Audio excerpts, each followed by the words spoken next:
ਬਈ ਕੱਲ ਮੈਂ ਦਿੱਲੀ ਦੇ ਦੁਕਾਨਦਾਰਾਂ ਨੂੰ ਮਿਲਿਆ,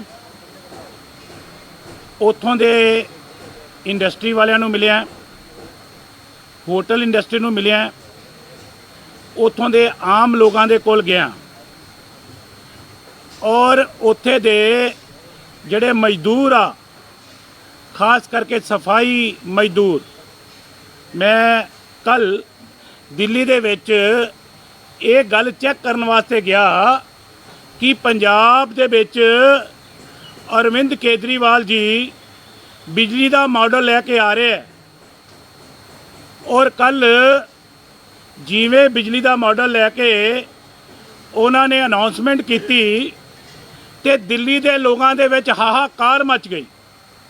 ਦਿੱਲੀ ਦੇ ਲੋਕਾਂ ਨੇ ਕਿਹਾ ਕਿ ਕੇਜਰੀਵਾਲ ਇਹ ਹੁਣ ਦਿੱਲੀ ਦਾ ਫਰਾਡ ਇਹ ਹੁਣ ਪੰਜਾਬ 'ਚ ਲੈ ਕੇ ਜਾ ਰਿਹਾ ਹੈ। ਮੈਂ ਇਹ ਗੱਲ ਇਹ ਲਿਖਤੀ ਰੂਪ ਦੇ ਵਿੱਚ ਮੀਡੀਆ ਦੇ ਸਾਹਮਣੇ ਇਹ ਲੈ ਕੇ ਆ ਰਿਹਾ। ਜਿਹੜਾ ਕੇਜਰੀਵਾਲ ਇਹ ਗੱਲ ਕਹਿ ਰਿਹਾ ਹੈ ਕਿ ਜ਼ੀਰੋ ਬਿੱਲ ਆਉਂਦਾ, ਮੈਂ ਪੰਜਾਬ ਦੇ ਦੋਨੇ ਨੋਟੀਫਿਕੇਸ਼ਨ ਤੇ ਇਹ ਦਿੱਲੀ ਦਾ ਆਪਣਾ ਨੋਟੀਫਿਕੇਸ਼ਨ ਇਹ ਤੁਹਾਡੇ ਸਾਹਮਣੇ ਇਹ ਦੋਨੇ ਚੀਜ਼ਾਂ ਪੇਸ਼ ਕਰ ਰਿਹਾ। ਮੈਂ ਤੁਹਾਨੂੰ ਇਹ ਵੀ ਗੱਲ ਕਹਿਣਾ ਚਾਹੁੰਦਾ ਕਿ ਜਿਹੜਾ ਫਰਾਡ ਇਹ ਕੇਜਰੀਵਾਲ ਕਰ ਰਿਹਾ, ਕੇਜਰੀਵਾਲ ਫਰਾਡ ਕਰ ਰਿਹਾ ਬਈ ਜਿਹੜਾ ਹਜ਼ਾਰਾਂ ਕਰੋੜ ਰੁਪਏ ਦਾ ਫਰਾਡ ਜਿਹੜਾ ਦਿੱਲੀ ਦੇ ਲੋਕਾਂ ਨੇ ਦੱਸਿਆ, ਇੰਡਸਟਰੀ ਵਾਲਿਆਂ ਨੇ ਦੱਸਿਆ ਮੈਨੂੰ, ਹੋਟਲਾਂ ਵਾਲਿਆਂ ਨੇ ਦੱਸਿਆ ਮੈਨੂੰ ਔਰ ਉੱਥੇ ਆਮ ਲੋਕਾਂ ਨੇ ਦੱਸਿਆ ਕਿ ਹਜ਼ਾਰਾਂ ਕਰੋੜ ਰੁਪਏ ਦਾ ਇਹ ਅਰਵਿੰਦ ਕੇਜਰੀਵਾਲ ਨੇ ਇਹ ਫਰਾਡ ਦਿੱਲੀ ਦੇ ਲੋਕਾਂ ਨੇ ਕੀਤਾ ਹੈ। ਬਿਜਲੀ ਕੰਪਨੀਆਂ ਦੇ ਨਾਲ ਮਿਲ ਕੇ ਇਹ ਫਰਾਡ ਹੋਇਆ, ਜਿਹੜਾ ਕਿ ਮੈਂ ਤੁਹਾਡੇ ਕੈਮਰੇ ਦੇ ਉੱਪਰ ਚੈਲੰਜ ਕਰਕੇ ਇਹ ਕੇਜਰੀਵਾਲ ਨੂੰ ਕਹਿਣ ਜਾ ਰਿਹਾ ਕਿ ਜੇ ਤੇਰੀ ਹਿੰਮਤ ਆ ਤੇ ਮੇਰੀ ਗੱਲ ਦਾ ਜਵਾਬ ਦੇ। ਇਹ ਕਵੇ ਕਿ ਮੈਂ ਝੂਠ ਬੋਲ ਰਿਹਾ। ਮੈਂ ਤੁਹਾਨੂੰ ਇਹ ਗੱਲ ਕਹਿਣ ਵਾਸਤੇ ਆਇਆ, ਮੈਂ ਤੁਹਾਨੂੰ ਕਹਿਣ ਵਾਸਤੇ ਆਇਆ ਕਿ ਕੇਜਰੀਵਾਲ ਨੇ ਆਮ ਘਰਾਂ ਦੇ ਕੋਲੋਂ ਫਿਕਸ ਚਾਰਜ ਦੇ ਨਾਂ ਦੇ ਉੱਪਰ ਇਹ ਪ੍ਰਾਈਵੇਟ ਕੰਪਨੀਆਂ ਦੇ ਕੋਲ ਪੈਸਾ ਜਮ੍ਹਾਂ ਹਰ ਸਾਲ ਕਰਾਇਆ। ਜਿਸ ਵਕਤ ਕਿਸੇ ਦਾ 3 ਕਿਲੋਵਾਟ ਦਾ ਲੋਡ ਹੈ ਤੇ ਉਹ 4 ਕਿਲੋਵਾਟ ਦਾ ਜੇ ਲੋਡ ਹੋ ਗਿਆ ਜਾਂ 5 ਕਿਲੋਵਾਟ ਦਾ ਹੋ ਗਿਆ ਤੇ ਉਸ ਨੂੰ ਨੋਟਿਸ ਜਾਂਦਾ ਕਾਰਖਾਨੇਦਾਰ ਨੂੰ, ਹੋਟਲ ਵਾਲਿਆਂ ਨੂੰ, ਆਮ ਲੋਕਾਂ ਨੂੰ ਕਿ ਤੁਹਾਡਾ ਲੋਡ ਵੱਧ ਗਿਆ ਤੇ ਲੋਡ ਦੇ ਨਾਂ ਦੇ ਉੱਪਰ ਤੁਸੀਂ ਜਿਹੜੇ ਆ ਇਹ ਜਿਹੜੇ ਫਿਕਸ ਚਾਰਜ ਹੈ ਉਹ ਜਮ੍ਹਾਂ ਕਰਾਓ। ਹਜ਼ਾਰਾਂ ਕਰੋੜ ਰੁਪਈਆ ਆ ਫਿਕਸ ਚਾਰਜ ਦੇ ਨਾਂ ਦੇ ਉੱਪਰ ਪ੍ਰਾਈਵੇਟ ਕੰਪਨੀਆਂ ਦਾ ਦੇ ਕੋਲ, ਇਹ ਹੋਟਲਾਂ ਵਾਲਿਆਂ ਦਾ, ਇੰਡਸਟਰੀ ਵਾਲਿਆਂ ਦਾ, ਦਿੱਲੀ ਦੇ ਆਮ ਲੋਕਾਂ ਦਾ ਇਹ ਉਹਦੇ ਵਿੱਚ ਜਮ੍ਹਾਂ ਹੈ। ਇਹਦਾ ਖੇਲ ਇਹ ਦਿੱਲੀ ਦੀ ਕੇਜਰੀਵਾਲ ਸਰਕਾਰ ਇਹ ਪ੍ਰਾਈਵੇਟ ਕੰਪਨੀਆਂ ਨਾਲ ਮਿਲ ਕੇ ਇਹ ਸਭ ਤੋਂ ਵੱਡਾ ਫਰਾਡ, ਸਭ ਤੋਂ ਵੱਡਾ ਸਕੈਂਡਲ ਕਰ ਰਹੀ ਹੈ। ਕੇਜਰੀਵਾਲ ਸਾਹਿਬ ਨੂੰ ਇਹ ਗੱਲ ਮੈਂ ਪੁੱਛਣਾ ਚਾਹੁੰਦਾ ਕਿ ਉਹ ਹਜ਼ਾਰਾਂ ਕਰੋੜ ਰੁਪਏ ਦਾ ਇਹ ਲੋਕਾਂ ਨੂੰ ਰਿਫੰਡ ਕਿਉਂ ਨਹੀਂ ਮਿਲਿਆ? ਉਹ ਪੈਸਾ ਕਿੱਥੇ ਹੈ ਔਰ ਉਹਦਾ ਫਾਇਦਾ ਕਿਹੜੀ ਪਾਰਟੀ ਉਠਾ ਰਹੀ ਆ ਔਰ ਕਿਹੜਾ ਬੰਦਾ ਉਠਾ ਰਿਹਾ? ਇਸ ਗੱਲ ਦਾ ਜਵਾਬ ਮੰਗਣਾ ਮੈਂ। ਦੂਜੀ ਗੱਲ ਮੈਂ ਤੁਹਾਨੂੰ ਇਹ ਗੱਲ ਕਹਿਣਾ ਚਾਹੁੰਦਾ ਵੀ ਇਹਨੇ ਕਿਹਾ ਕਿ ਦਿੱਲੀ 'ਚ ਮੈਂ ਬਿਜਲੀ ਦਾ ਮਾਡਲ ਉਹ ਪੰਜਾਬ ਦੇ ਵਿੱਚ ਵੀ ਲਾਗੂ ਕਰਾਂਗਾ। ਲੋ ਵੀ ਦਿੱਲੀ ਦਾ ਮਾਡਲ ਸੱਜਣੋ, ਆ ਜਿਹੜਾ ਬਿੱਲ ਆ ਦਿੱਲੀ ਦੀ ਆ ਸਰਕਾਰ ਦਾ ਆਪਣਾ ਬਿੱਲ ਆ ਤੇ ਆ ਦਿੱਲੀ ਦੀ ਸਰਕਾਰ ਦਾ ਆਪਣਾ ਨੋਟੀਫਿਕੇਸ਼ਨ ਆ ਕੀ ਨੋਟੀਫਿਕੇਸ਼ਨ ਆ ਸੁਣ ਲਓ ਭਾਈ। ਜੇ 200 ਯੂਨਿਟ ਹੋਏਗਾ ਤੇ ਫਿਰ 3 ਰੁਪਏ ਯੂਨਿਟ ਲੱਗਣਗੇ, फ्री नहीं। ये 200 रुपया 200 यूनिट होएगा तो 3 रुपये यूनिट लगणगे। जे 200 तो तुसी वधा लिया एक भी यूनिट, जे 201 यूनिट हो गया तो फिर तेनू 4 रुपये 50 पैसे ये लगणगे। जे 400 यूनिट तो तुसी अगे वध गए तो फिर तेनू 6.5 रुपये यूनिट लगणगे। जे तुसी ये जड़ा 600 यूनिट तो तुसी पार कर लिया तो तेनू 8 रुपये यूनिट लगणगे। बई आ देख लो, आ मैं तुहाडे मीडिया के सामने आ सारा इहदा काला चिट्ठा आ पेश किया। जड़ा कह रहा उत्थे मैं दिल्ली दे विच ਉਹਨਾਂ ਭੈਣਾਂ ਨੂੰ ਪੇਸ਼ ਕੀਤਾ, ਲਿਆ ਕੇ ਉਹਨਾਂ ਨੂੰ ਰਿਕੁਐਸਟ ਕਰਕੇ ਲੈ ਕੇ ਆਇਆ ਕਿ ਭੈਣੋ ਆ ਦਿੱਲੀ ਦੇ ਕੇਜਰੀਵਾਲ ਦਾ ਝੂਠ ਦੱਸੋ।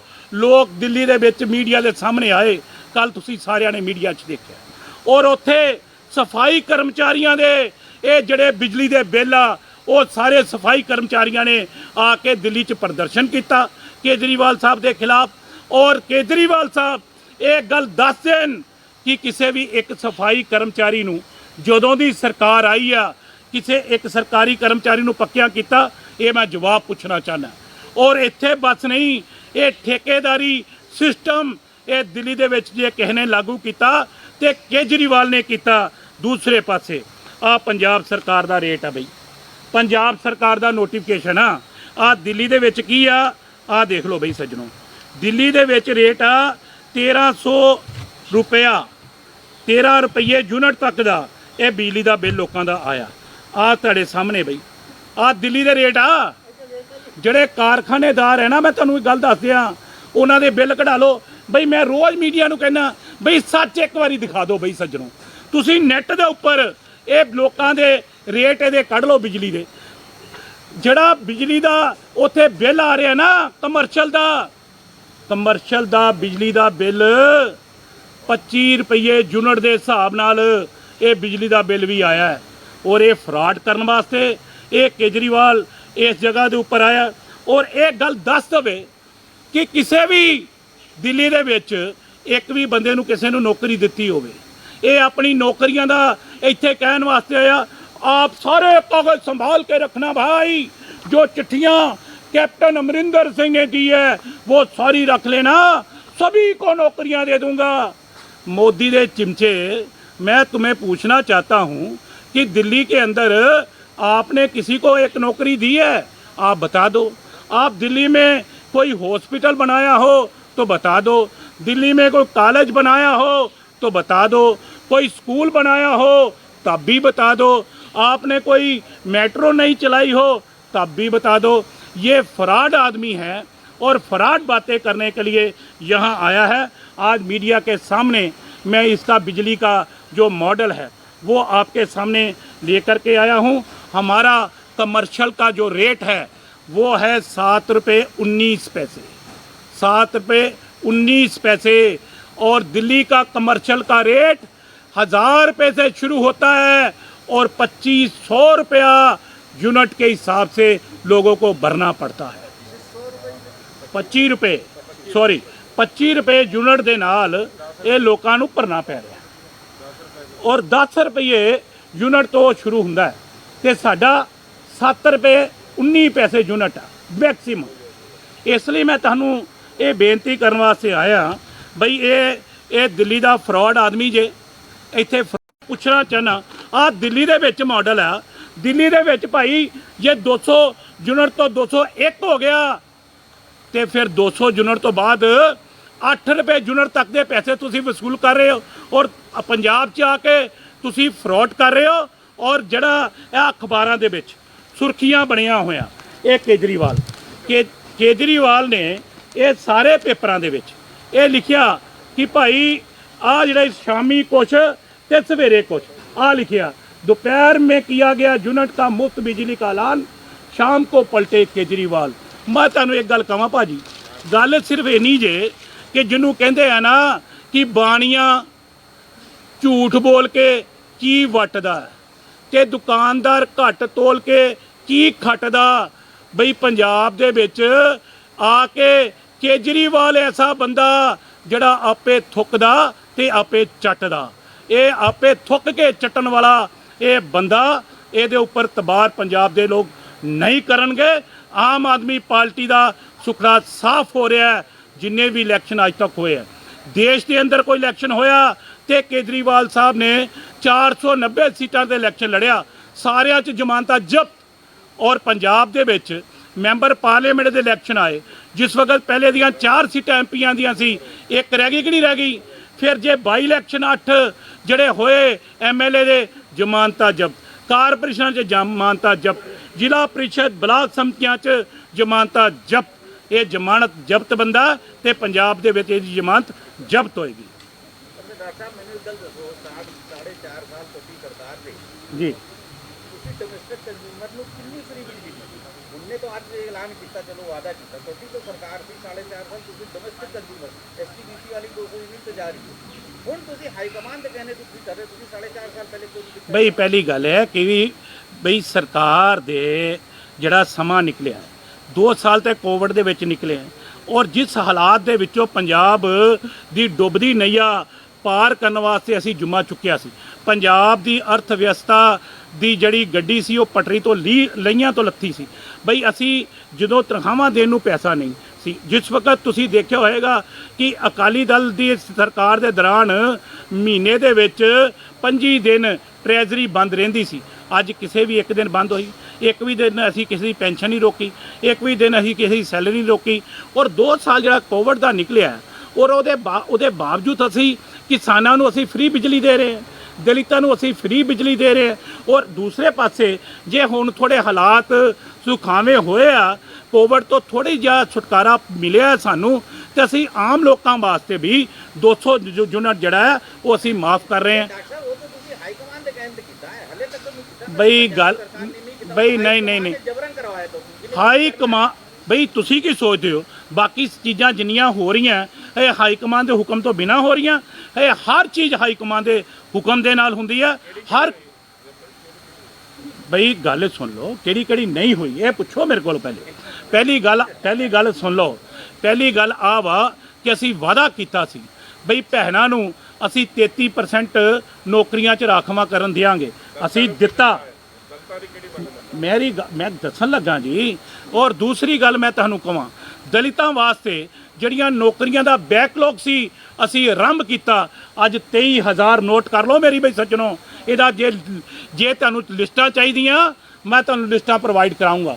23,000 ਅੱਜ ਦੀ ਤਾਜ਼ਾ ਨਿਊਜ਼ ਹੈ ਜੀ, ਮੋਦੀ ਮਹਿਲ ਦਾ ਘਰਾਓ ਫੇਰ ਕਰਨ ਜਾ ਰਹੇ ਨੇ ਬੀਐਡ ਬੇਰੁਜ਼ਗਾਰ ਵਾਲੇ।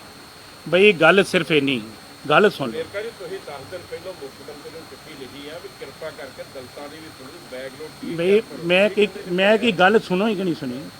ਮੈਂ ਤੁਹਾਨੂੰ ਇਹ ਗੱਲ ਕਹੀ ਆ ਬਈ ਟੋਟਲ 63,000 ਸਰਕਾਰੀ ਨੌਕਰੀਆਂ 'ਚ ਭਰਤੀ ਹੋਈ ਆ। ਹੁਣ ਸੁਣ ਲਓ ਬਈ ਸੱਜਣੋ, ਤੇ 63,000 ਔਨ ਰਿਕਾਰਡ ਮੈਂ ਗੱਲ ਕਰ ਰਿਹਾ, ਮੈਂ ਆਫ ਰਿਕਾਰਡ ਤਾਂ ਬੋਲਦਾ ਨਹੀਂ ਕਦੀ ਵੀ ਕੁਝ ਹੈ। ਮੈਂ ਟੋਟਲ ਕਹਿ ਰਿਹਾ ਜੀ, ਟੋਟਲ ਸਰਕਾਰੀ ਨੌਕਰੀਆਂ ਜਿਨ੍ਹਾਂ 'ਚ ਐਜੂਕੇਸ਼ਨ ਸ਼ਾਮਲ ਹੈ, ਹੈਲਥ ਸ਼ਾਮਲ ਹੈ, ਕਾਰਪੋਰੇਸ਼ਨ ਸ਼ਾਮਲ ਹੈ ਔਰ ਪੰਜਾਬ ਸਰਕਾਰ ਦੇ ਦਾਇਰੇ ਸ਼ਾਮਲ ਹੈ। ਮੈਂ ਤੁਹਾਨੂੰ ਇਹ ਗੱਲ ਕਹਿ ਰਿਹਾ। ਮੈਂ ਤੁਹਾਨੂੰ ਇਹ ਗੱਲ ਕਹਿ ਰਿਹਾ ਕਿ ਕਰੀਬ 60,000 ਦੇ ਕਰੀਬ ਨੌਕਰੀਆਂ ਹੁਣ ਬਾਕੀ ਪਾਈਪਲਾਈਨ ਦੇ ਵਿੱਚ ਹੈਗੀਆਂ, ਜਿਹੜੀਆਂ ਕਿ ਨੌਕਰੀਆਂ ਪੁਲਿਸ ਦੀਆਂ ਨੌਕਰੀਆਂ, ਹਰ ਅਕਸਾਈ ਦੀਆਂ ਨੌਕਰੀਆਂ, ਬਾਕੀ ਮਹਿਕਮਿਆਂ ਦੇ ਵਿੱਚ ਵੀ ਨੌਕਰੀਆਂ। ਇਹ ਜਿਹੜੀ ਹੈ ਸ਼ੁਰੂਆਤ ਹੋ ਗਈ।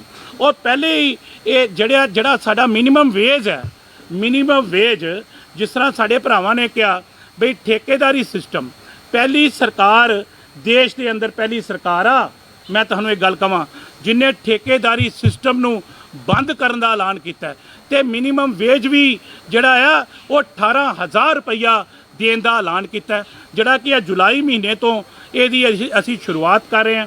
ਇਹ ਜਿਹੜੀ ਢਿੱਡ ਪੀੜ ਹੋਈ ਹੈ ਨਾ ਇਹਨਾਂ ਨੂੰ, ਓਪੋਜੀਸ਼ਨ ਵਾਲਿਆਂ ਨੂੰ, ਉਹ ਇਸੇ ਗੱਲ ਤੇ ਢਿੱਡ ਪੀੜ ਹੋਈ ਹੈ। ਔਰ ਦੂਸਰੀ ਗੱਲ ਮੈਂ ਤੁਹਾਨੂੰ ਇਹ ਗੱਲ ਕਹਾਂ ਕਿ ਬਹੁਤ ਸਾਰੇ ਅਜੇ ਅਧੂਰੇ ਕੰਮ ਆ ਜਿਸ ਤਰ੍ਹਾਂ ਮੇਰੇ ਸੱਜਣ ਨੇ ਕਿਹਾ ਬਈ ਟੀਚਰਾਂ ਦੇ ਮਾਮਲੇ ਆ। ਮੈਂ ਤੁਹਾਨੂੰ ਇਹ ਨਹੀਂ ਕਿਹਾ ਵੀ 100 ਦੇ 100% ਫੀਸ ਦੀ ਜਿਹੜੇ ਮਾਮਲੇ ਆ ਅਸੀਂ ਹੱਲ ਕਰ ਲਏ, ਮੈਂ ਨਹੀਂ ਕਿਹਾ ਇਹ ਗੱਲ। ਮੈਂ ਤੁਹਾਨੂੰ ਇਹ ਗੱਲ ਕਹੀ ਆ ਕਿ ਇਹਦੀ ਅਸੀਂ ਤੇਜ਼ੀ ਦੇ ਨਾਲ ਇਸ ਗੱਲਾਂ ਦੀ ਸ਼ੁਰੂਆਤ ਕੀਤੀ ਹੋਈ ਹੈ, ਤੇਜ਼ੀ ਦੇ ਨਾਲ ਇਹਨਾਂ ਕੰਮਾਂ ਨੂੰ ਆਰੰਭ ਕੀਤਾ ਹੋਇਆ ਔਰ ਅਸੀਂ ਇਹ ਕੰਮਾਂ ਨੂੰ ਪੂਰੀਆਂ ਕਰਾਂਗੇ ਔਰ ਅਸੀਂ ਇੱਕ ਚੀਜ਼ ਨੂੰ ਜੋ ਅਸੀਂ ਕਿਹਾ ਉਹ ਕਰਕੇ ਦਿਆਂਗੇ। ਇਹ ਸਾਡਾ ਵਾਅਦਾ ਹੈ, ਇਹ ਸਾਡੀ ਪ੍ਰਾਥਮਿਕਤਾ ਹੈ। डॉक्टर साहब, मेरा बड़ा सिंपल सा सवाल है। आपने कहा है कि किसानों को, दलितों को फ्री बिजली दी, वो पैसा कहाँ से आ रहा है? ईडी जो बिल में आता है 5% से लेकर के आज 18% तक पहुँच गया। जो उपभोक्ता मेरे जैसा यहाँ बैठा कोई भी उपभोक्ता जो बिल दे रहा है वो 18% पे कर रहा है। अरे बात सुन लो भैया, या ये जो आप बात करेंगे उसके टैक्स की बात करेंगे, अगर जीएसटी की, ये मामला पूरे देश का मामला है सर। ये पंजाब पावर कॉम का मामला है क्योंकि बिजली पंजाब में दी जा रही है। अगर 10,500 करोड़ की बिजली दी जा रही है तो 96 लाख उपभोक्ता जो है उससे वसूल किया जा रहा है। अरे भैया बाकी स्टेटों में नहीं है ये, बाकी स्टेटों में माफ़ है क्या? आप एक बात का ध्यान रखें, आप मुझे ये कहने की कोशिश करते हो कि जो सैलरियां दी जा रही है वो हमसे टैक्स लिया जा रहा है। तब लिया जा रहा है ना, इसमें क्या परेशानी है कि जब सरकार को आमदन नहीं होगी तो खर्चा कहाँ से होगा? ये बातें कहना, मैं कह रहा हूँ कि भैया पहली बात तो ये है कि जो आमदन होती है उसी में खर्चा होता है ना, तो खर्चा और आमदन को मिला करके उसके बावजूद भी मैंने आपको ये कहा है कि ये पंजाब पहला सूबा है जिस हालात से पंजाब को संभाला है, और पंजाब को संभाल करके हम डेवलपमेंट की ओर आगे बढ़ रहे हैं, हम नौकरियों की ओर आगे बढ़ रहे हैं, हम कमिटमेंट की ओर आगे बढ़ रहे हैं। और मेरा कहने का मतलब सिर्फ इतना है कि आप एक बात का ध्यान रखिए, लोकतंत्र में अच्छे और बुरे पॉइंट जिस भी सरकार के होते हैं उसका फैसला जनता करती है। और मैंने आपको कहा 4 साल में जितने भी इलेक्शन हुए हैं फर्स्ट क्लास नंबरों से इन लोगों ने इस सरकार को पास किया है। 2022 में भी हम फर्स्ट क्लास सर्टिफिकेट लेकर लोगों से पास होंगे। ਦੱਸੋ ਕਿ ਕੇਜਰੀਵਾਲ ਸਾਹਿਬ ਨੇ ਕਹਿਤਾ ਕਿ ਜਦ ਸਰਕਾਰ ਬਣੂਗੀ ਹਾਲੇ ਟਾਈਮ ਤੇ ਆਏਗਾ। ਹਾਂ। ਥੋੜੀ ਇਸ ਟਾਈਮ ਸਰਕਾਰ ਵੀ ਹੈ, ਕੀ ਲੱਗ ਰਿਹਾ ਕਿ ਜਿਹੜਾ ਸਾਡੇ ਵਰਗਾ ਕੰਜ਼ਿਊਮਰ ਹੈ ਉਹਨੂੰ ਕੋਈ ਰਿਲੀਫ ਮਿਲੂਗੀ ਜਾਂ ਨਹੀਂ ਮਿਲੂਗੀ? ਜਿਹੜੀ ਇਹ 200 ਦਾ ਤੁਹਾਨੂੰ ਹਾਈ ਕਮਾਂਡ ਨੇ ਕਿਹਾ ਜਾਂ ਹੁਣ 300 ਹੋ ਗਿਆ? ਬਈ ਪਹਿਲੀ ਗੱਲ ਹੈ ਕਿ ਅਸੀਂ ਉਸ ਗੱਲ ਤੇ ਜਿਹੜੇ ਬਹੁਤ ਸਾਰੇ ਲੋਕਾਂ ਦੀਆਂ ਸੁਜੈਸ਼ਨਾਂ ਆਈਆਂ ਔਰ ਮੁੱਖ ਮੰਤਰੀ ਜੀ ਸਭ ਲੋਕਾਂ ਦੇ ਨਾਲ ਆਪ ਤੁਸੀਂ ਦੇਖ ਰਹੇ ਹੋ ਗੱਲ ਕਰ ਰਹੇ ਆ, ਉਹ ਮੀਟਿੰਗ ਕਰ ਰਹੇ ਆ। 200 ਯੂਨਿਟ ਜਿਹੜਾ ਆ ਉਹ ਹਰ ਵਿਅਕਤੀ ਵਾਸਤੇ, ਤੇ ਇਹ ਹਾਈ ਕਮਾਂਡ ਨੇ ਵੀ ਕਿਹਾ ਤੇ ਪੰਜਾਬ ਸਰਕਾਰ ਔਰ ਪੰਜਾਬ ਦੀ ਲੈਜਿਸਲੇਟਰ ਵੀ ਇਸ ਦੇ ਉੱਪਰ ਵਿਚਾਰ ਕਰਕੇ ਇਹਨੂੰ ਕਰਾ ਰਹੀ ਹੈ, ਲਾਗੂ ਕਰ ਰਹੇ ਹੈ। ਔਰ ਦੂਸਰੀ ਗੱਲ ਤੁਸੀਂ ਕਹੀ ਹੈ ਕਿ ਕੀ ਆਇਆ ਜੇ ਕੇਜਰੀਵਾਲ ਸਾਹਿਬ ਇੱਥੇ ਫਰਾਡ ਗੱਲ ਕਰਕੇ ਗਏ ਆ, ਤੁਸੀਂ ਉਹਦੀ ਫਰਾਡ ਗੱਲ ਦੇ ਉੱਪਰ ਤੁਸੀਂ ਪੂਰਾ ਉਤਰ ਜਾਓਗੇ, ਉਹ 300 ਦੇ ਦਿਓਗੇ, ਅਸੀਂ ਬਿਲਕੁਲ ਉਸ ਗੱਲ ਦੇ ਉੱਪਰ ਵਿਚਾਰ ਕਰਾਂਗੇ। ਲੇਕਿਨ ਕੇਜਰੀਵਾਲ ਸਾਹਿਬ ਤੇ ਝੂਠ ਬੋਲ ਗਏ ਨਾ। ਕੇਜਰੀਵਾਲ ਨੇ ਇਹ ਦਿੱਲੀ ਦੇ ਵਿੱਚ 300 ਯੂਨਿਟ ਮੁਫਤ ਦਿੱਤਾ ਹੋਇਆ। ਭਈਆ 200 ਯੂਨਿਟ ਮੈਂ ਤੁਹਾਡੇ ਕੋਲ ਲਿਸਟਾਂ ਦੇ ਦਿੱਤੀਆਂ ਨਾ। ਮੈਂ ਚਾਹਾਂਗਾ ਕਿ ਸਾਡੇ ਮੀਡੀਆ ਦੇ ਭਰਾ ਦੇ ਰੇਟ ਪੜ੍ਹ ਲੈਣਾ, ਮੈਂ ਤੁਹਾਡਾ ਧੰਨਵਾਦ ਕਰੂੰਗਾ ਕਿ ਅਗਰ ਤੁਸੀਂ ਦੇਖ ਲਓ ਬਈ ਜੇਕਰ 200 ਯੂਨਿਟ ਹੈ ਫਿਰ 3 ਰੁਪਏ ਆ, ਜੇ 200 ਤੋਂ ਉੱਪਰ ਹੈ ਫਿਰ 4 ਰੁਪਏ ਆ, ਜੇ 400 ਤੋਂ ਉੱਪਰ ਹੈ ਫਿਰ 6 ਰੁਪਏ ਹੈ, ਜੇ 500 ਤੋਂ ਉੱਪਰ ਹੈ ਫਿਰ 8 ਰੁਪਏ ਰੇਟ ਹੈ। ਤੇ ਇਹ ਕੇਜਰੀਵਾਲ ਦਾ ਫਰੋਡ ਤੇ ਇਹਦੇ ਆਪਣੇ ਪੇਪਰ ਤੇ ਹੈ ਨਾ, ਮੈਂ ਕੋਈ ਇਲਜ਼ਾਮ ਥੋੜੀ ਲਗਾ ਰਿਹਾ ਇਹਦੇ ਤੇ। ਦੂਸਰੇ ਪਾਸੇ ਮੈਂ ਕਹਿ ਰਿਹਾ ਸਾਡੇ ਬਿੱਲ ਤੁਸੀਂ ਚੈੱਕ ਕਰ ਲਓ ਭਰਾਓ, ਸਾਡਾ ਤੁਸੀਂ ਚੈੱਕ ਕਰ ਲਓ। ਅਸੀਂ 200 ਯੂਨਿਟ ਜੇ ਆਉਂਦਾ ਬਿਜਲੀ ਦਾ ਬਿੱਲ ਕਿਸੇ 250 ਆਵੇ ਤੇ ਅਸੀਂ ਉਹ ਦਲਿਤਾਂ ਦੇ ਕੋਲੋਂ ਸਿਰਫ 50 ਯੂਨਿਟ ਦੇ ਪੈਸੇ ਲੈਂਦੇ ਹਾਂ ਔਰ 200 ਯੂਨਿਟ ਮਾਫ ਹੈ। ਇਹਨੇ ਆ ਕੇ ਦਲਿਤਾਂ ਦੇ ਉੱਪਰ ਹਮਲਾ ਕਰਤਾ, ਇਹਨੇ ਆ ਕੇ ਗਰੀਬਾਂ ਦੇ ਉੱਪਰ ਹਮਲਾ ਕਰਤਾ। ਇਹਨੇ ਕਹਿਤਾ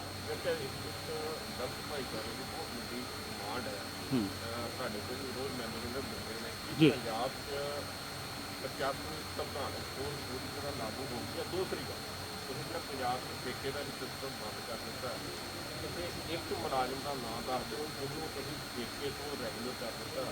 ਮਨਪ੍ਰੀਤ ਦੇ ਡਿਪਾਰਟਮੈਂਟ 'ਚ ਟ੍ਰਿਪਲ ਐਮਏ ਕੁੜੀਆਂ ਰੋ ਰਹੀਆਂ ਉੱਥੇ 9123 ਰੁਪਏ। ਜਵਾਬ ਲੈ ਲਓ 9323 ਰੁਪਏ 10 ਸਾਲਾਂ ਤੋਂ ਉਹਨਾਂ ਨੂੰ ਤਨਖਾਹ ਮਿਲਦੀ। ਜਵਾਬ ਲੈ ਲੋਗੇ ਤੁਸੀਂ? ਕੈਬਨਿਟ ਦੇ ਫੈਸਲੇ ਨਹੀਂ ਪੜ੍ਹਿਆ?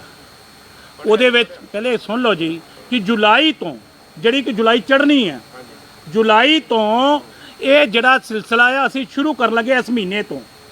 ਇਹ ਜੁਲਾਈ ਤੋਂ ਪੜ੍ਹ ਕੇ ਦੇਖ ਲਓ। ਫਿਰ ਤੁਸੀਂ ਮਿਸਗਾਈਡ ਕਰਨਾ ਅਲੱਗ ਗੱਲ ਹੈ ਤੇ ਆਮ ਆਦਮੀ ਪਾਰਟੀ ਕਰਦੀ ਜੋ ਤੁਸੀਂ ਕਹਿ ਰਹੇ ਹੋ। ਇਹ ਮੈਂ ਤੁਹਾਨੂੰ ਇਹ ਗੱਲ ਕਹਿ ਰਿਹਾ, ਮਿਸਗਾਈਡ ਕਰਨਾ ਅਲੱਗ ਗੱਲ ਆ। ਮੈਂ ਤੁਹਾਨੂੰ ਇਹ ਗੱਲ ਕਹਿਣਾ ਚਾਹਨਾ ਬਈ ਇਹ ਕਿਹਾ ਅਸੀਂ ਬਈ ਜਿਹੜਾ ਮਿਨੀਮਮ ਵੇਜ ਹੈ ਇਹ ਜੁਲਾਈ ਤੋਂ ਲਾਗੂ ਹੋਣਗੇ। ਕਿਹਾ ਨਾ ਮਿਨੀਮਮ ਵੇਜ 18,000 ਰੁਪਈਆ ਇਹ ਜੁਲਾਈ 'ਚ ਹੀ ਕਿਹਾ ਲਾਗੂ ਹੋਣਗੇ। ਅਸੀਂ ਕਿਹਾ ਕਿ ਬਈ ਠੇਕੇਦਾਰੀ ਸਿਸਟਮ ਖਤਮ ਕਰਨ ਵਾਸਤੇ ਅਸੀਂ ਸਭ ਤੋਂ ਥੱਲੇ ਤੋਂ ਸਟਾਰਟ ਕੀਤਾ, ਸਫਾਈ ਕਰਮਚਾਰੀਆਂ ਤੋਂ, ਜਿਹੜੇ ਵਿਚਾਰੇ ਜਿਹੜੇ ਕਾਰਪੋਰੇਟ ਦੇ ਥੱਲੇ ਦੇ ਲੋਕ ਆ, ਜਿਹੜੇ ਵਿਚਾਰੇ ਦਿਖਾਈ ਨਹੀਂ ਦਿੰਦੇ ਗਰੀਬ, ਉਹਨਾਂ ਤੋਂ ਸ਼ੁਰੂ ਕੀਤਾ। ਜਿਹੜੇ ਸਭ ਤੋਂ ਗੰਦਗੀ ਦਾ ਕੰਮ ਕਰਦੇ ਆ ਅਸੀਂ ਉਹ ਸ਼ੁਰੂ ਕੀਤਾ। ਆਹ ਤੁਹਾਨੂੰ ਮੈਂ ਕਹਿ ਰਿਹਾ, ਆ ਜੁਲਾਈ ਮਹੀਨੇ ਦੇ ਵਿੱਚ ਅਸੀਂ ਉਹ ਕਰੀਬ ਪਹਿਲੇ ਫੇਸ ਦੇ ਵਿੱਚ 5000 ਸਫਾਈ ਕਰਮਚਾਰੀ ਉਹ ਅਸੀਂ ਰੈਗੂਲਰ ਕਰਨ ਜਾ ਰਹੇ ਹਾਂ। ਉਹਦੇ ਬਾਅਦ ਆ ਜਿਹੜਾ ਨੋਟੀਫਿਕੇਸ਼ਨ ਹੈ ਇਹ ਬਾਕੀ ਮਹਿਕਮੇ ਤੇ ਵੀ ਲਾਗੂ ਹੋਏਗਾ।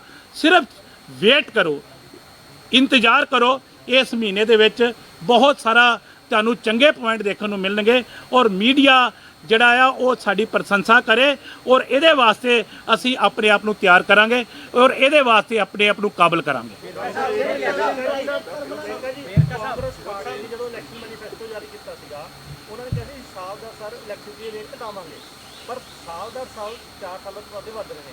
ਤੁਸੀਂ ਮੰਨਦੇ ਹੋ ਕਾਂਗਰਸ ਪਾਰਟੀ ਨੇ ਵੀ ਫਰੋਡ ਕੀਤਾ ਲੋਕਾਂ ਨਾਲ? ਪਹਿਲੀ ਗੱਲ ਸੁਣ ਲਓ ਜੀ, ਤੁਸੀਂ ਬਿਜਲੀ ਦੇ ਰੇਟ, ਮੈਂ ਤੁਹਾਨੂੰ ਇੱਕ ਗੱਲ ਕਹਾਂ, ਕਿਸੇ ਸਟੇਟ ਨਾਲ ਮੇਰਾ ਕੰਪੈਰੀਜ਼ਨ ਕਰ ਦਿਓ।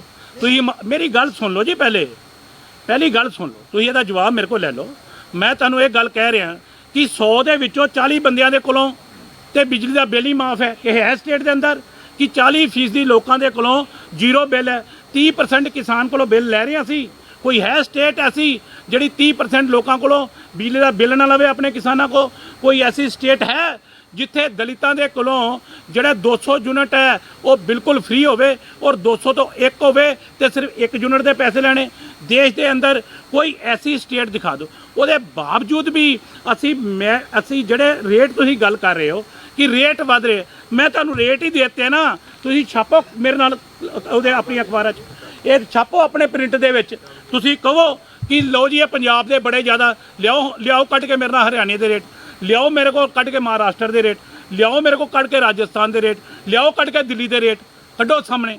ਔਰ ਮੈਂ ਚਾਹਾਂਗਾ ਕਿ ਅੱਜ ਦੁੱਧ ਦਾ ਦੁੱਧ, ਪਾਣੀ ਦਾ ਪਾਣੀ ਮੀਡੀਆ ਕਰੇ ਔਰ ਆਪਣੇ ਪੇਪਰਾਂ ਦੇ ਛਾਪੇ। ਕਹਿ ਰਹੇ ਨੇ ਕਿ ਬਿਲਕੁਲ ਠੀਕ ਹੈ, ਤੁਸੀਂ ਚੈਲੰਜ ਕਰਦੇ ਹੋ ਉਹਨਾਂ ਨੂੰ? ਭਗਵੰਤ ਮਾਨ ਨੂੰ ਚੈਲੰਜ ਕਰਨਾ? ਉਹ ਯਾਰ ਦੇਖੋ, ਰੱਬ ਦੇ ਵਾਸਤੇ ਉਸ ਬੰਦੇ ਨੂੰ ਚੈਲੰਜ ਕਰਵਾ ਰਹੇ ਹੋ ਮੇਰੇ ਕੋਲੋਂ, ਜਿਹੜਾ ਬੰਦਾ ਆਪਣੀ ਮਾਂ ਦਾ ਤੇ ਸਿਰ ਤੇ ਹੱਥ ਤੇ ਰੱਖ ਕੇ ਕੀ ਕਹਿੰਦਾ ਸੀ, ਮਾਂ आज लोगों के सामने मैं तेरी सौं खा रहा, मैं दारू छड़ती मां। तड़के उतरिया स्टेज तो बोतल कड़ी कड़म ले कर लो गल, आ सौं खाधी ते ओदा ही बनना, ओदा जवाब मैं दे दांगा यार, ओदा जवाब मैं देंगा। और नहीं मैं तुहानू क्या ओदा जवाब मैं नहीं दिंदा।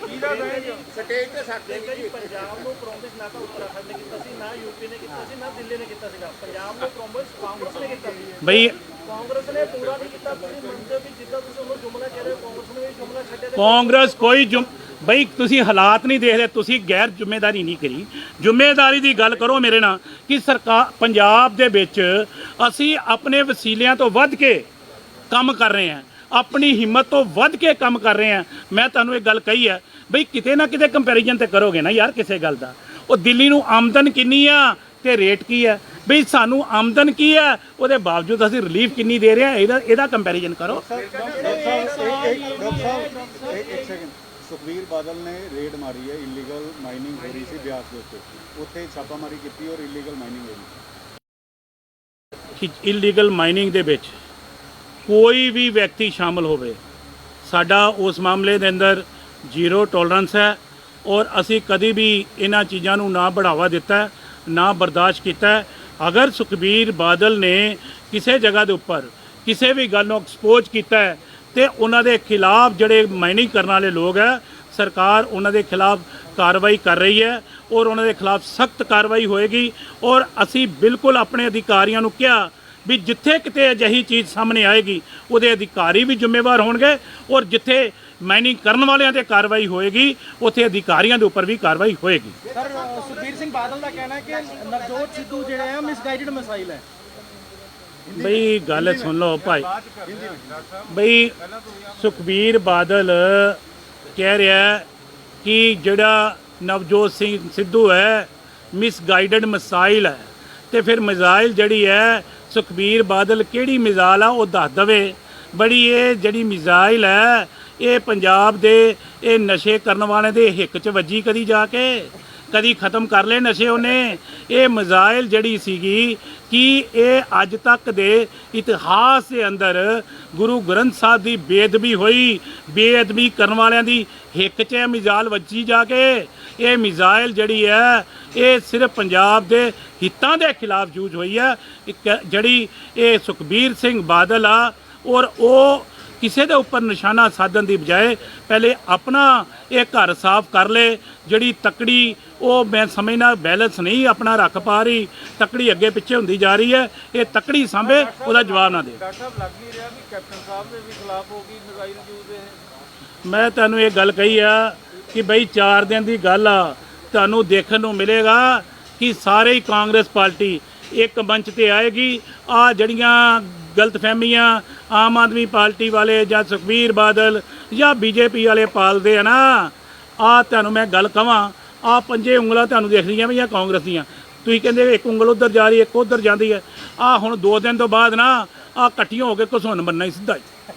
आ चिंता ना कर, बिल्कुल विवाद खत्म होएगा, सब इकट्ठे रहेंगे। नवजोत सिंह सिद्धू आज दिल्ली में है और प्रियंका गांधी और राहुल गांधी से मुलाकात हो रही है। कैप्टन अमरिंदर सिंह भी कुछ दिन पहले दिल्ली गए थे, उनसे राहुल गांधी और प्रियंका गांधी की मुलाकात नहीं हुई थी, लेकिन नवजोत सिंह सिद्धू को खास टाइम दिया गया है। क्या कहना है इसका? सिर्फ बात इतनी सी कि कैप्टन अमरिंदर सिंह जी का जो दिल्ली का शेड्यूल था, वो ना तो राहुल गांधी को मिलने का शेड्यूल था, उनको ना प्रियंका गांधी से ना सोनिया गांधी से जब वो गए थे, उनको 3 मेंबरी कमेटी ने ये जो इशू थे, जो उनके सुजेशनें थी, उसके लिए बुलाया गया था। और उसके बाद ये फैसला हुआ था कि राहुल गांधी जी पहले सब लोगों से एक बार बात कर लेंगे, बात करने के बाद फिर कैप्टन अमरिंदर सिंह के साथ जो जो सुजेशनें सब की आएंगी, फिर कैप्टन अमरिंदर सिंह के साथ बैठ कर के उस पर वो मोहर लगाएंगे और उसको सबकी सुजेशनों को आगे बढ़ाएंगे। और कुछ दिनों में मुख्यमंत्री कैप्टन अमरिंदर सिंह जी भी दिल्ली जा रहे हैं, वो हाईकमान से मुलाकात करेंगे और जितनी भी सुजेशनें आई हुई है, जो भी नोट तैयार किया हुआ है, वो नोट जो है वो कैप्टन अमरिंदर सिंह के साथ वो हाईकमान डिस्कस करेगा और उसके बाद उसको लागू करेंगे और सब मिलकर काम करेंगे। तीन मेंबरी कमेटी को ओवर पावर कर दिया गया, सीधे प्रियंका गांधी के पास नवजोत सिंह सिद्धू पहुंच जाते हैं, आप लोग 3 मेंबरी कमेटी को मिलके वापस आ जाते हो, तो क्या कांग्रेस में वीवीआईपी ट्रीटमेंट चल रहा है? नहीं, पहली बात तो ये है कि ये गलतफहमी है आप लोगों को कि 3 मेंबरी कमेटी के पास जाने के बजाय कोई आदमी प्रियंका गांधी के पास क्यों गया। आप भैया जिसने बुलाना है, जिसके पास मैं किसी से टाइम मांगता हूँ, तो अगर मैं सोनिया गांधी से मिलने के लिए जाता हूँ तो ये कहें कि भाई बाकी तो मिले हैं वहाँ कमेटी को, तो वेरका मिले सोनिया गांधी को, ये क्यों? ऐसा नहीं है मेरे भाई। पंजाब के इंचार्ज क्यों नहीं थे वहाँ पे? पंजाब की बात हो रही है, पंजाब का इंचार्ज नहीं चाहिए? पंजाब का इंचार्ज वहाँ था, ये किसने आपको कह दिया पंजाब के इंचार्ज नहीं थे? आज प्रियंका गांधी के पास। मैं क्या कह रहा हूँ कि ये ज़रूरी नहीं है कि मैं पर्सनल किसी को करछी कॉल करने जा रहा हूँ, पर्सनल किसी को विजिट करने जा रहा हूँ, तो इसका मतलब क्या है? तो ये पर्सनल उनका विजिट है, पर्सनल उन्हें विश करनी थी। बाकी जो कमेटी के साथ बातें करने वाली है वो कमेटी के साथ बात हो रही है। सिद्धू को बड़ा ओहदा मिल रहा है पंजाब में। हाँ जी, आपको क्या कांग्रेस पार्टी को चेंज ऑफ लीडरशिप एक्सेप्ट है? अगर नवजोत सिंह सिद्धू को कोई भी ऐसी पोजीशन दी जाती है तो क्या पंजाब के कांग्रेस के लीडर उसको एक्सेप्ट करेंगे? पहली बात तो ये है कि हाईकमान ने सब लोगों से सुजेशन ली है, हाईकमान ने सब लोगों से बात की है, सब लोगों से बात करने के बाद, ये सब लोगों की बात करने के बाद हाईकमान का एक आदेश जारी होगा। उस आदेश को ना मानने की किसी की ज़रूरत नहीं है। मैं आपको ये कह रहा हूँ कि जब हाईकमान कोई आदेश जारी कर देगा, हाईकमान किसी की ड्यूटी लगा देगी, उसको सब सिर मथे पे लेंगे और सब लोग सलाम करेंगे, कोई विरोध नहीं कर सकेगा। बरगाड़ी से कोटकपुरा गोली कांड करके जा रहे हैं, कुर्सी करके जा रहे हैं, उनका सारा जो सेटलमेंट हो रही है कुर्सी के नेड़े नेड़े ही हो रही है। भाई पार्टी दे अंदर 2022 ਦੇ ਟੀਚੇ ਨੂੰ ਲੈ ਕੇ ਵੀ ਮੀਟਿੰਗਾਂ ਹੋ ਰਹੀਆਂ, ਇਹਦੇ 'ਚ ਕੀ ਪਰੇਸ਼ਾਨੀ ਹੈ? ਬਈ 2022 ਦਾ ਟੀਚਾ ਹੈ, ਪਾਰਟੀ ਆਪਣੀ ਸਾਰੇ ਲੀਡਰਾਂ ਨਾਲ ਮੀਟਿੰਗਾਂ ਕਰਦੀ, ਬੀਜੇਪੀ ਨਹੀਂ ਕਰ ਰਹੀ, ਅਕਾਲੀ ਦਲ ਨਹੀਂ ਕਰ ਰਿਹਾ, ਆਮ ਆਦਮੀ ਪਾਰਟੀ ਆਪਣੇ ਲੀਡਰਾਂ ਨਾਲ ਮੀਟਿੰਗਾਂ ਨਹੀਂ ਕਰ ਰਹੀਆਂ। ਇਹ ਕਿਹੜੀ ਵਾਰ ਹੈ? ਬਈ ਰਾਜਨੀਤੀ ਦੇ ਵਿੱਚ ਭਾਈ ਤੁਹਾਨੂੰ ਮੈਂ ਗੱਲ ਦੱਸ ਦਿਆਂ, ਰਾਜਨੀਤੀ ਦੇ ਵਿੱਚ ਇਹ ਸਾਰਾ ਕੁਝ ਕੋਈ ਵੀ ਆਦਮੀ ਕੰਮ ਕਰਦਾ ਹੈ तो इसलिए करता है कि अपनी सरकार आवे, सारे करते हैं ना, ਅਸੀਂ ਵੀ ਆਪਣੀ ਮਿਹਨਤ ਕਰ ਰਹੇ ਹਾਂ ਕਿ ਅਗਲੀ ਸਰਕਾਰ ਰਿਪੀਟ ਹੋਵੇ। ਇਹ ਸਾਰਿਆਂ ਦਾ ਕੰਮ ਹੈ, ਅਸੀਂ ਆਪਣੀ ਸੁਜੈਸ਼ਨ ਦੇ ਰਹੇ ਹਾਂ ਔਰ ਆਪਣਾ ਕੰਮ ਕਰ ਰਹੇ ਹਾਂ। ਵੇਰਕਾ ਸਾਹਿਬ ਵੜਿੰਗ ਦੇ ਬਿਆਨ ਨੂੰ ਕਿਵੇਂ ਲਾਉਂਗੇ? ਰਾਜਾ ਵੜਿੰਗ ਨੇ ਤੁਹਾਡੀ ਪਾਰਟੀ ਦੇ ਮੰਤਰੀ ਤੇ ਹਮਲਾ ਕੀਤਾ ਆ, ਕਈ ਕੁਝ ਮਾਈਨਿੰਗ ਦੀ ਗੱਲ ਕੀਤੀ ਹੈ, ਇਵਨ ਤੱਕ ਨਾਲ ਨੇ ਕਿਹਾ ਵੀ ਖੂਨ ਇੱਕ ਹੋ ਗਿਆ, ਭਰਾ ਇੱਕ ਹੋ ਗਿਆ। ਬਈ ਪਹਿਲੀ ਗੱਲ ਮੈਂ ਤੁਹਾਨੂੰ ਇਹ ਕਹਿ ਰਿਹਾ ਕਿ ਇਹ ਇੰਡੀਵਿਜੂਅਲ ਜਿੱਥੋਂ ਤੱਕ ਮੈਟਰ ਹੈ, ਇਹ ਇੱਕ ਦੂਸਰੇ ਦੇ ਉੱਪਰ ਕੋਈ ਇਲਜ਼ਾਮ ਲਗਾਉਂਦਾ ਹੈ, ਇਹਦੇ ਵਾਸਤੇ ਕਾਂਗਰਸ ਹਾਈਕਮਾਨ ਦੇ ਕੋਲ ਇਹ ਸਾਰੀਆਂ ਚੀਜ਼ਾਂ ਦੇਖੀਆਂ ਜਾ ਰਹੀਆਂ ਔਰ ਮੈਂ ਸਮਝਣਾ ਕਿ ਜਦ ਤੱਕ ਹੁਣ ਕਾਂਗਰਸ ਹਾਈਕਮਾਨ ਦੇ ਕੋਲ ਸਭ ਚੀਜ਼ਾਂ ਔਰ ਮੇਰਾ ਇਹਨਾਂ ਚੀਜ਼ਾਂ ਦੇ ਉੱਪਰ ਬਿਲਕੁਲ ਦਖਲਅੰਦਾਜ਼ੀ ਨਹੀਂ ਬਣਦੀ। ਅਗਰ ਕੋਈ ਕਿਸੇ ਉੱਪਰ ਇਲਜ਼ਾਮ ਲਗਾ ਰਿਹਾ, ਕਿਸੇ ਦੇ ਉੱਪਰ ਕੋਈ ਟਿੱਕਾ ਟਿੱਪਣੀ ਕਰ ਰਿਹਾ, ਮੈਂ ਸਮਝਣਾ ਹਾਈਕਮਾਨ ਦੇ ਕੋਲ ਇਹ ਬੋਲ ਹੈ, ਹਾਈਕਮਾਨ ਇਹਨਾਂ ਚੀਜ਼ਾਂ ਨੂੰ ਦੇਖ ਰਹੀ ਹੈ। ਡਾਕਟਰ ਸਾਹਿਬ ਜਿਹੜੇ ਪ੍ਰਾਈਵੇਟ ਫਰਮਾਂ ਦੇ ਨਾਲ ਸਮਝੌਤੇ ਹੋਏ ਸੀ ਪਿਛਲੇ ਸਰਕਾਰ ਦੇ, ਤੁਹਾਡੇ ਵੀ ਜਿਹੜਾ ਇੱਕ ਧੜਾ ਹੈ ਉਹ ਕਹਿੰਦਾ ਰਿਹਾ ਕਿ ਉਹਨਾਂ ਨੂੰ ਰੱਦ ਕਰਨਾ ਚਾਹੀਦਾ, 4.5 ਸਾਲ ਹੋ ਗਏ ਹਾਲੇ ਰੱਦ ਕਿਉਂ ਨਹੀਂ ਕਰਦੇ? ਬਈ ਪਾਵਰ ਸਮਝੌਤੇ ਜਿਹੜੇ ਹੈਗੇ ਆ ਔਰ ਉਹਨਾਂ ਦੇ ਉੱਪਰ ਅਸੀਂ ਬਿਲਕੁਲ ਗੰਭੀਰਤਾ ਦੇ ਨਾਲ ਵਿਚਾਰ ਕਰ ਰਹੇ ਹਾਂ ਔਰ ਕਿਉਂਕਿ ਉਹ ਮਾਮਲੇ ਜਿਹੜੇ ਆ ਬਹੁਤ ਸਾਰੇ ਮਾਮਲੇ ਹਾਈ ਕੋਰਟ 'ਚ ਹੈ, ਸੁਪਰੀਮ ਕੋਰਟ 'ਚ ਹੈ ਔਰ ਲਾਸਟ ਜਿਹੜਾ ਐਫੀਡੇਵਿਟ ਹੈ ਇਹਦੇ ਹੱਕ ਦੇ ਵਿੱਚ ਇਹ ਸੁਖਬੀਰ ਸਿੰਘ ਬਾਦਲ ਦੇ ਨਾਂ ਦਾ ਐਫੀਡੇਵਿਟ ਆ ਔਰ ਜਿਨ੍ਹਾਂ ਨੇ ਕਿਹਾ ਕਿ ਜਿਹੜੇ ਪਾਵਰ ਸਮਝੌਤੇ ਕੀਤੇ ਗਏ ਆ ਔਰ ਉਹ ਬਿਲਕੁਲ ਠੀਕ ਕੀਤੇ ਗਏ ਹੈ ਔਰ ਅਸੀਂ ਇਸ 'ਤੇ ਵਿਚਾਰ ਕਰ ਰਹੇ ਹਾਂ ਔਰ ਜਿਹੜੀ ਪਿਛਲੀ 2016 ਦਾ ਐਫੀਡੇਵਿਟ ਯਾਦ ਰੱਖਣਾ, ਕੱਢ ਲਓ ਵੀ ਕੱਢਣਾ ਚਾਹੀਦਾ। 2016 ਦੇ ਵਿੱਚ ਅਕਾਲੀ ਦਲ ਦੀ ਸਰਕਾਰ ਨੇ ਕੋਰਟ ਦੇ ਵਿੱਚ ਐਫੀਡੇਵਿਟ ਦਿੱਤਾ ਕਿ ਆਹ ਜਿਹੜੇ ਸਮਝੌਤੇ ਆ ਬਿਲਕੁਲ ਵੈਲਿਡ ਆ ਔਰ ਬਿਲਕੁਲ ਠੀਕ ਆ, ਆਹ ਕੱਢ ਲੈਣਾ। ਜੇ ਕਿਸੇ ਨੂੰ ਸ਼ੱਕ ਆ ਮੈਨੂੰ ਫੋਨ ਕਰਨਾ, ਮੈਂ ਤੁਹਾਨੂੰ ਉਹਦੇ ਐਫੀਡੇਵਿਟ ਦੀ ਕਾਪੀ ਮੈਂ ਭੇਜ ਦਿੰਦਾ। ਦੂਸਰੀ ਗੱਲ, ਮੇਰੀ ਗੱਲ ਸੁਣ ਲਓ ਜੀ, ਦੂਸਰੀ ਗੱਲ ਤੁਸੀਂ ਕਹੀ ਜਿਹੜੇ ਪਾਵਰ ਸਮਝੌਤੇ ਆ ਸਾਡੀ ਕਮਿਟਮੈਂਟ ਹੈ ਉਹਨੂੰ ਰੱਦ ਕਰਨ ਵਾਸਤੇ ਔਰ ਅਸੀਂ ਪਾਵਰ ਸਮਝੌਤਿਆਂ ਨੂੰ ਰੱਦ ਕਰਨ ਵਾਸਤੇ ਹਰ ਤਰ੍ਹਾਂ ਦੀ ਕਾਨੂੰਨੀ ਚਾਰਾਜੋਈ ਕਰ ਰਹੇ ਹਾਂ ਔਰ ਅਸੀਂ ਇਹ ਵੀ ਦੇਖ ਰਹੇ ਹਾਂ ਕਿ ਇਹ ਵਿਧਾਨ ਸਭਾ ਦੇ ਵਿੱਚ ਲਿਆ ਕੇ ਇਹਨਾਂ ਨੂੰ ਰੱਦ ਕਰੀਏ ਔਰ ਅਸੀਂ ਉੱਤੇ ਐਕਸਰਸਾਈਜ਼ ਕਰ ਰਹੇ ਹਾਂ ਔਰ ਬੜੀ ਜਲਦੀ ਇਹਦੇ ਸਿੱਟੇ ਵੀ ਸਮਝ ਤੁਸੀਂ ਵਿਧਾਨ ਸਭਾ 'ਚ ਕਿਹਾ ਸੀ ਸਰਕਾਰ ਨੇ ਕਿ ਪਾਵਰ ਪਰਚੇਜ਼ ਐਗਰੀਮੈਂਟ ਜਿਹੜਾ ਉਹਦੇ ਵਾਈਟ ਪੇਪਰ ਲੈ ਕੇ ਉਹ ਹਲੇ ਤੱਕ ਵਾਈਟ ਪੇਪਰ ਨਹੀਂ ਆਇਆ ਤਾਂ ਕਿੰਨੇ ਮੈਂ ਦੱਸਣਾ ਉਹਦੇ ਮੇਰੀ ਗੱਲ ਸੁਣ ਲਓ। ਜਿਹੜਾ ਵਾਈਟ ਪੇਪਰ ਜਾਰੀ ਕਰਨ ਦੀ ਗੱਲ ਸੀ ਕਿਉਂਕਿ ਉਹਦੇ ਵਾਸਤੇ ਸੁਪਰੀਮ ਕੋਰਟ ਉਸ ਕੇਸ ਦੀ ਸੁਣਵਾਈ ਕਰ ਰਹੀ ਸੀ ਕਿਉਂਕਿ ਉਹਦੇ ਅੰਦਰ ਕਾਨੂੰਨੀ ਪ੍ਰੋਬਲਮ ਆ ਰਹੀ ਸੀ ਉਸ ਵਕਤ ਔਰ ਇਸ ਲਈ ਇਹਦੇ ਵਾਸਤੇ ਉਹ ਜਿਹੜਾ ਵਾਈਟ ਪੇਪਰ ਹੈ ਉਹ ਜਾਰੀ ਨਹੀਂ ਹੋਇਆ। ਔਰ ਜਿੱਥੋਂ ਤੱਕ ਸਵਾਲ ਇਸ ਗੱਲ ਦਾ ਹੈ, ਮੈਂ ਤੁਹਾਨੂੰ ਇਹ ਕਿਹਾ ਕਿ ਅਸੀਂ ਆਪਣੀ ਕਾਨੂੰਨੀ ਚਾਰਾਜੋਈ ਕਰ ਲਈ। ਇੱਕ ਇਹਨਾਂ ਨੇ ਸਵਾਲ ਪੁੱਛਿਆ ਕਿ 2022 ਦੇ ਇਲੈਕਸ਼ਨਾਂ ਤੋਂ ਪਹਿਲੇ ਕੀ ਪਾਵਰ ਐਗਰੀਮੈਂਟ ਰੱਦ ਹੋਣਗੇ? ਹਾਂ, 2022 ਦੇ ਇਲੈਕਸ਼ਨ ਤੋਂ ਪਹਿਲੇ ਹਰ ਹਾਲ ਦੇ ਵਿੱਚ ਅਸੀਂ ਕੋਸ਼ਿਸ਼ ਕਰਕੇ ਇਹ ਪਾਵਰ ਐਗਰੀਮੈਂਟਾਂ ਨੂੰ ਕੈਂਸਲ ਕਰਾਂਗੇ। ਇੱਕ ਸਵਾਲ ਇਹ ਵੀ ਹੈ 2017 ਚ ਕੇਜਰੀਵਾਲ ਨਸ਼ੇ ਦੇ ਮੁੱਦੇ ਨੂੰ ਲੈ ਕੇ ਆਏ ਸੀ ਪੰਜਾਬ ਦੇ ਵਿੱਚ, ਹੁਣ ਉਹ ਬਿਜਲੀ ਦਾ ਮੁੱਦਾ ਲੈ ਕੇ ਆਏ ਨੇ। ਕੀ ਲੱਗਦਾ ਤੁਹਾਨੂੰ ਕਿ ਸੂਬੇ ਦੇ ਵਿੱਚ ਹੁਣ ਨਸ਼ਾ ਖਤਮ ਹੋ ਚੁੱਕਿਆ? ਉਹ ਭਾਈ ਉਹ ਪਹਿਲੇ ਨਸ਼ਿਆਂ ਦੇ ਮੁੱਦੇ ਨੂੰ ਲੈ ਕੇ ਆਏ ਸੀ ਨਾ ਤੇ ਵਿਕਰਮ ਮਜੀਠੀਆ ਦੇ ਪੈਰਾਂ 'ਚ ਬਹਿ ਕੇ ਮਾਫੀ ਮੰਗ ਕੇ ਚਲੇ ਗਿਆ ਸੀ। ਹੁਣ ਬਿਜਲੀ ਦਾ ਮੁੱਦਾ ਲੈ ਆਇਆ ਹੀ, ਹੁਣ ਬਿਜਲੀ ਵਾਲਿਆਂ ਦੇ ਪੈਰਾਂ 'ਚ ਬਹਿ ਕੇ ਮਾਫੀ ਮੰਗ ਜਾਣਾ ਹੀ। ਮੈਂ ਤੁਹਾਨੂੰ ਇਹ ਕਿਹਾ ਕਿ ਪਹਿਲਾਂ ਹੀ ਇੱਕ ਬੰਦਾ ਸਿਆਸਤਦਾਨ ਹੈ ਜਿਹੜਾ ਆਪੇ ਥੁੱਕਦਾ ਆਪੇ ਚੱਟਦਾ, ਇਹਦਾ ਕੀ ਦਬਾਰ ਆ? ਡਾਕਟਰ ਸਾਹਿਬ ਕੱਲ ਲੰਚ ਬੁਲਾਇਆ ਗਿਆ ਸੀਐਮ ਦੇ ਨਾਲ, ਲੰਚ ਵਿੱਚ ਕੌਣ ਸ਼ਾਮਲ ਹੋਏਗਾ? ਲੰਚ ਬੁਲਾਇਆ ਗਿਆ ਸੀਐਮ ਦੇ ਨਾਲ, ਕੌਣ ਸ਼ਾਮਲ ਹੋਏਗਾ? ਪਤਾ ਨਹੀਂ ਮੈਨੂੰ ਉਸ ਗੱਲ ਦੇ ਵਾਸਤੇ, ਕਿਉਂਕਿ ਉਹ ਤੇ ਸੀਐਮ ਦਾ ਮਾਮਲਾ ਹੈਗਾ ਕਿ ਉਹ ਟਾਈਮ ਟੂ ਟਾਈਮ ਕੁਝ ਲੋਕਾਂ ਕੋਲੋਂ ਰਾਏ ਲੈਂਦੇ ਰਹਿੰਦੇ ਆ, ਕੁਝ ਲੋਕਾਂ ਨਾਲ ਗੱਲ ਕਰਦੇ ਰਹਿੰਦੇ ਆ ਔਰ ਮੁੱਖ ਮੰਤਰੀ ਜੀ ਨੇ ਇਹਦੇ ਵਾਸਤੇ ਮੈਨੂੰ ਵੀ ਪਤਾ ਲੱਗਿਆ ਕਿ ਕੁਝ ਲੋਕਾਂ ਨੂੰ ਬੁਲਾਇਆ ਔਰ ਮੈਂ ਸਮਝਦਾ ਕਿ ਪਾਰਟੀ ਦਾ ਇੰਟਰਨਲ ਮਾਮਲਾ ਹੈ। ਮੈਂ ਜਾਵਾਂਗਾ, ਬਿਲਕੁਲ ਜਾਵਾਂਗਾ।